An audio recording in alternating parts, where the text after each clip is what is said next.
Anggota Komisi A DPRD Jatim Freddy Purnomo mendukung fatwa haram MUI Jatim atas Saun Horeg. Freddy mengatakan dukungan dengan dasar tak cuma menyangkut agama, melainkan aspek kehidupan masyarakat lainnya.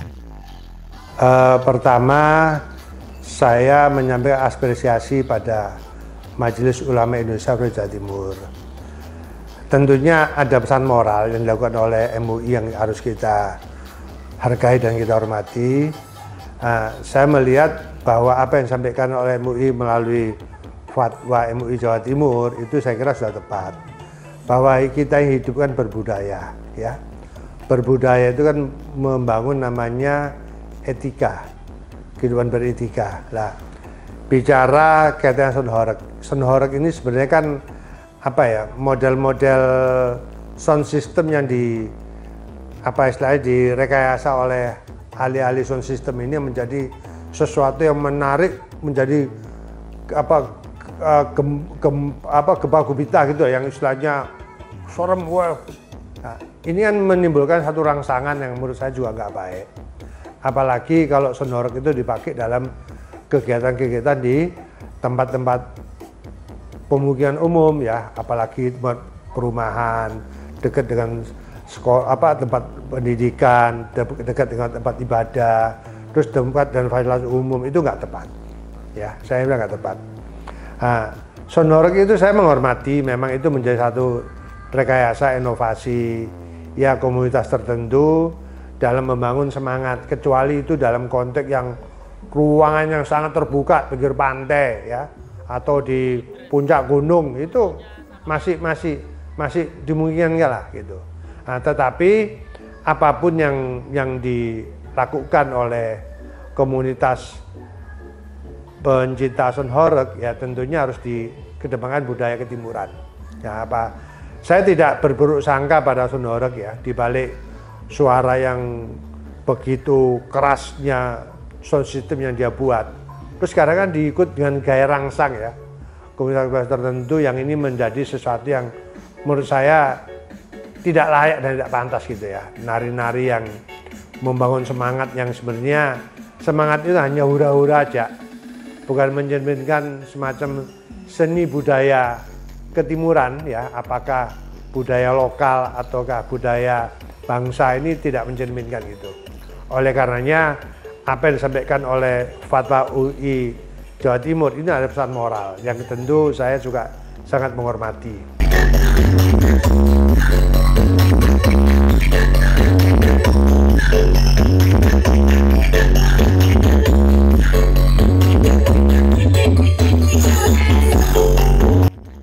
Politikus Partai Golkar ini menyoroti dampak kesehatan dari penggunaan sound horeg.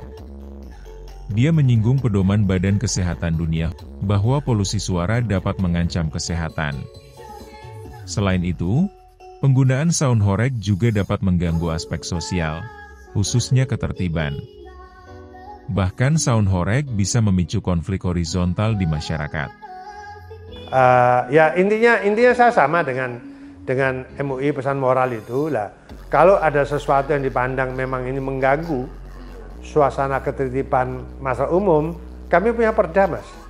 Punya perda tatibum, penertiban umum, ya. Penertiban umum ini sebagai penegak hukumnya adalah Satpol PP. Nah, apakah Polri bisa terlibat? Boleh. Polri ini kan punya kewenangan sebagai garda terdepan dalam hal masalah ketertiban dan keamanan. Kalau dipandang sound horeg ini memang tidak lazim dalam kehidupan masyarakat umum, ya, khususnya di dekat pemukiman, tempat pendidikan dan tempat ibadah, saya kira Polri sebagai institusi negara ya harus bisa tampil. Tapi dalam konteks bicara daerah, kami juga punya tata tertib umum, ya, itu ada perdanya, tertib umum itu ada perdanya, dan sebagai leading sektornya ada Satpol PP. Tentunya tidak Satpol PP sendiri, bersama dengan lintas terkait, koordinasi dengan kepolisian, ya, tentu juga dengan aparat TNI sebagai sebagai unsur pembinaan masyarakat. Kan TNI kan bukan hanya bicara kedaulatan, tapi kan juga mengantisipasi terjadinya hal yang tidak pantas, ya, dalam mengganggu stabilitas bernegara dan berbangsa. Ini saya kira penting ya. Nah, oleh karena sekali lagi saya sejalan dengan fatwa MUI Jawa Timur, ya ini salah satu pendidikan moral yang dibangun oleh MUI yang tentu harus kita hargai.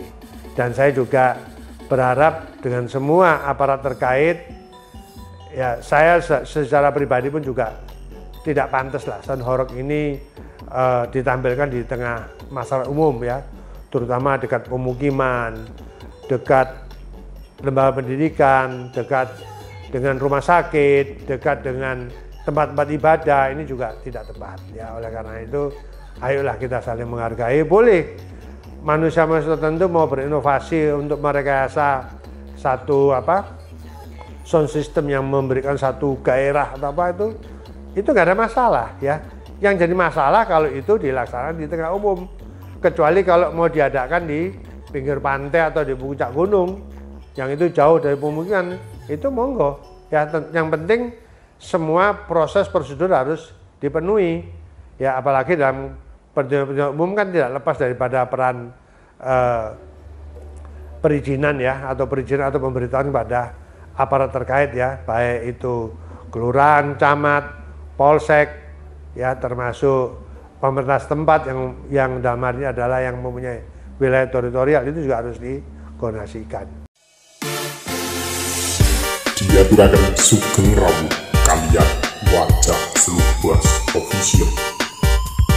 Tembang niki spesial perform saking DJ Irfan Disc Jockey.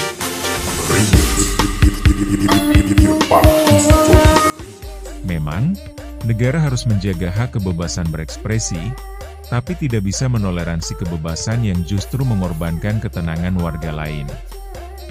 Fatwa akhirnya dikeluarkan karena selama ini negara seolah tak hadir dalam menghadapi persoalan fenomena sound horeg. Selanjutnya pemerintah daerah harus turut bersikap.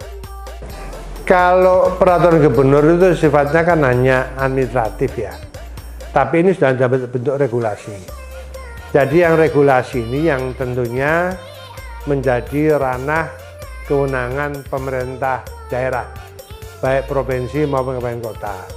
Makanya saya sebut tadi ya, apakah orang melakukan hajatan, pesta hajatan, dia menggunakan fasilitas umum, itu pun harus punya izin, tidak boleh anaknya sendiri, harus izin. Nah makanya di dalam kita punya gawe ya, kalau itu sudah masuk dalam wilayah publik ya, apakah itu memakan bahu jalan atau menutup jalan umum itu, terus kemudian juga mengganggu kebisingan, suara yang itu pun juga menjadi salah satu ranahnya pemerintah setempat untuk menertibkannya.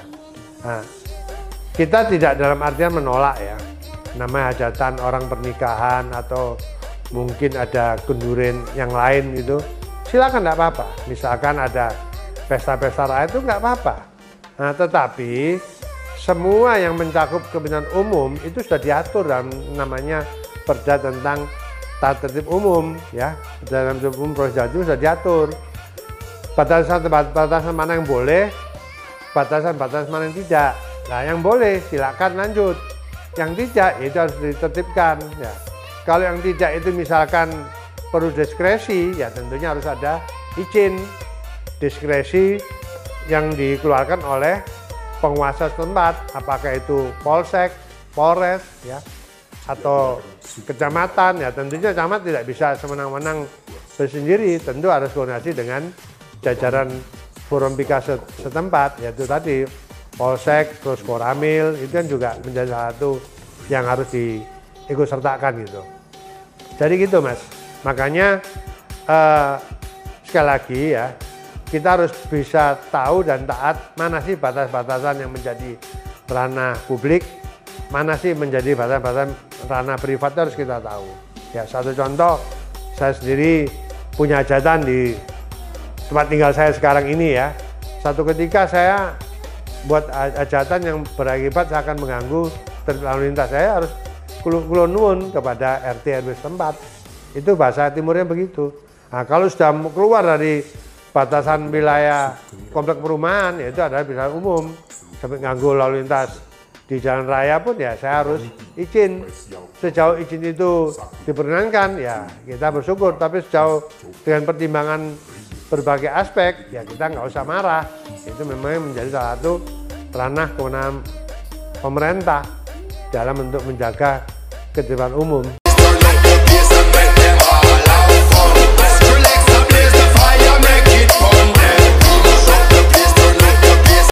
Asal-muasal istilah sound horeg berasal dari wilayah Malang, di mana sistem suara berdaya tinggi ini digunakan dalam berbagai kegiatan masyarakat seperti karnaval dan pawai. Namun, dalam praktiknya, banyak acara diiringi dengan aksi-aksi yang dinilai tidak pantas ditampilkan di ruang publik. Sound horeg seringkali diiringi jogetan laki-laki dan perempuan yang tidak mencerminkan norma kesusilaan. Apalagi jika dipertontonkan di jalan umum dan ditonton anak-anak, tentu ini sangat mengganggu ketertiban umum. Ketika sound horeg digunakan berlebihan, hingga mempertontonkan tarian erotis, dan memicu keributan, maka wajar jika MUI mengeluarkan fatwa haram. Ini mencerminkan keresahan mayoritas masyarakat.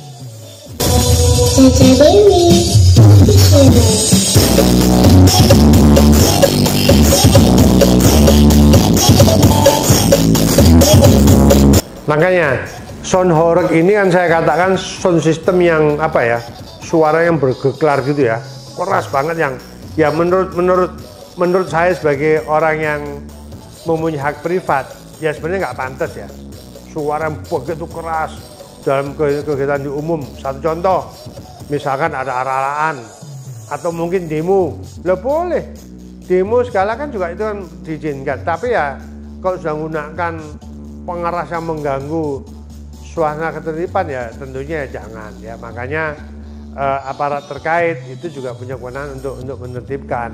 Nah, saya hanya melihat sound horeg ini sebenarnya kan bentuk inovasi ya dari masa tertentu yang bisa merekayasa sampai menimbulkan suara yang begitu keras ya. Nah, kalau menurut saya sekeras-kerasnya apa sih hikmahnya kan juga nggak ada ya.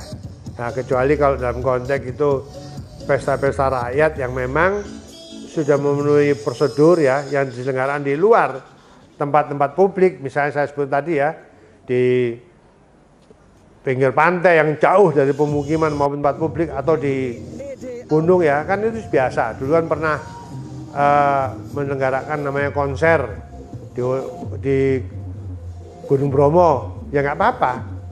Nah, intinya gitu. Nah, termasuk konser-konser rakyat atau konser-konser musik-musik kan juga menggunakan sound system yang gede-gede juga. Tetapi kan sound systemnya kan enak didengar, ya tidak sampai mengganggu namanya kepentingan publik. Namun, negara harus hadir. Jangan sampai pemilik usaha sound system kehilangan mata pencaharian. Tapi juga jangan dibiarkan mengganggu ketertiban umum.